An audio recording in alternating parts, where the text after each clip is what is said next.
સુરતના હજીરા કવાક ગામમાં ખેતરની ઝાડીઓમાં સ્થાનિકોએ દીપડાને જોતા વિડીયો બનાવી વાયરલ કર્યો છે, જેને લઈ વન વિભાગ દોડતું છે. કવાસ ગામના પાદરે અને એનટીપીસી આવાસની પાછળના ભાગે ખેતરની ઝાડીઓમાં કંઈક હલચલ જોવા મળી હતી.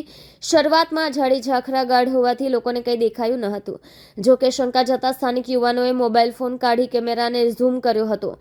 જેવો કેમેરો ઝૂમ થયો કે તરત જ ઝાડીઓની વચ્ચે લપાઈને બેઠેલો દીપડો નજર સમક્ષ સ્પષ્ટ દેખાયો હતો. દીપડો સીધો કેમેરા સામે જોઈ રહ્યો હતો, જે દ્રશ્ય જોઈને હાજર લોકોના જીવ તાળવે ચોંટી ગયા હતા.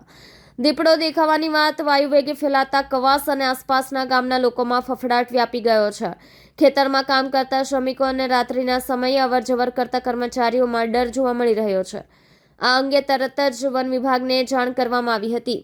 વન વિભાગના અધિકારી નીતિન વરમોરાએ ઘટનાની ગંભીરતા સમજાવતા જણાવ્યું હતું કે અમને સ્થાનિકો દ્વારા દીપડો દેખાયાની માહિતી મળી છે અને તેનો વિડીયો પણ સામે આવ્યો છે.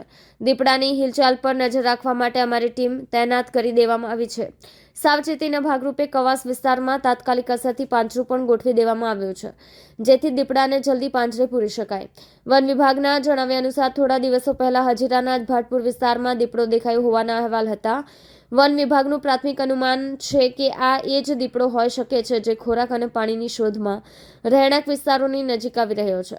હજીરા પટ્ટીમાં આવેલી ઝાડીઓ અને અવાવરૂ જગ્યાએ દીપડો શા માટે સુરક્ષિત આશ્રયસ્થાન બની રહ્યું છે, જે સ્થાનિકો માટે ચિંતાનો વિષય છે. હાલમાં તો વન વિભાગ દીપડાના પગના નિશાન અને સીસીટીવી ફૂટેજના આધારે તેની દિશા જાણવાનો પ્રયાસ કરી રહ્યું છે. હવે જોવાનું એ રહેશે કે આ બિનબુલાયો મહેમાન ક્યારે પાંજરે પુરાય છે.